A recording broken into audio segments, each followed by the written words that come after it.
The Rolling Stones revealed their first album of new songs in almost 20 years yesterday, called Hackney Diamonds. And while the jury's still out on the music, it seems the Stones haven't lost their marketing mojo at all. To tease the album, they projected their iconic mouth and tongue logo on landmarks in cities all around the world. And yesterday, they dropped a single called Angry with a music video starring the actor Sydney Sweeney. This is how you bridge the generational divide. And speaking of generational divide, I just want to point out that Mick Jagger is 80 years old. And not to go full labor economist on this, he reflects the trend of more octogenarians still working, at least in the U.S. About 650,000 Americans over 80, including music legends Bob Dylan and Willie Nelson, were working last year, which is an 18% increase from the decade before, and almost half of them are working full-time.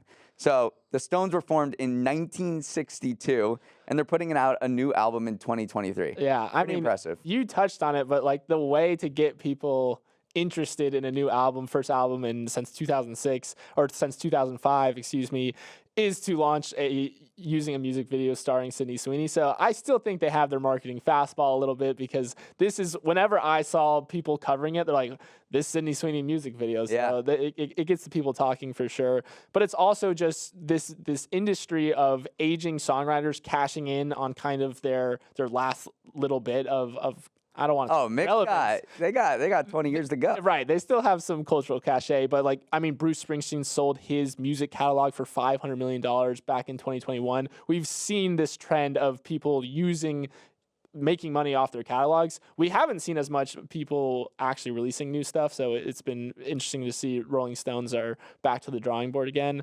But then if we also want to talk a little bit about, I read this other article about this thing called the ABBA Arena, which is this place.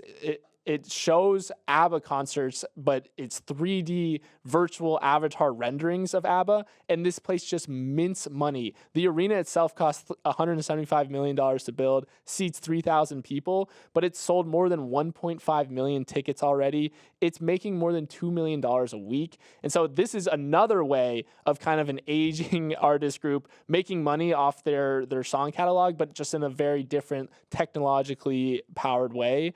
So you have Rolling Stones on one side releasing albums, then you've ABBA on the other side saying, we're just going to ride our catalog, but we're just going to do it in this very modern and compelling way. Yeah, and apparently they want to expand this show to Vegas, New York, Singapore, Sydney, a bunch of other places. So this could definitely be a model. I would say everyone's probably thinking about like the Tupac hologram from Coachella, but this is a completely different technology. There is an actual band there. There's a crazy light show. It's super expensive. They built this arena purposely just for this ABBA tour. And apparently it's doing super well. I think it started in 2022. It was supposed to start in 2021, but COVID delayed it. So that could be another model, is like, all right, well, I'm old. What's his name? Billy Joel is going to hang up the cleats at MSG next year. Elton John stopped touring earlier this summer. So if they wanted to, kind of replicate themselves digitally and still make a lot of money, then that is certainly one way. I think ABBA is providing the blueprint for that. I would totally go watch an electric ABBA concert. They used motion capture technology to film younger people behaving as ABBA, so it is reflecting when they were actually touring. So it is a really cool technology to see how they kind of merge new with old. Hey, thanks for watching. And if you want more Morning Brew Daily, make sure to hit that subscribe button. And also check out the rest of our episodes wherever you get your podcasts. New episodes drop at 7 a.m. Eastern, Monday through Friday, and you can email us at morningbrewdaily@morningbrew.com.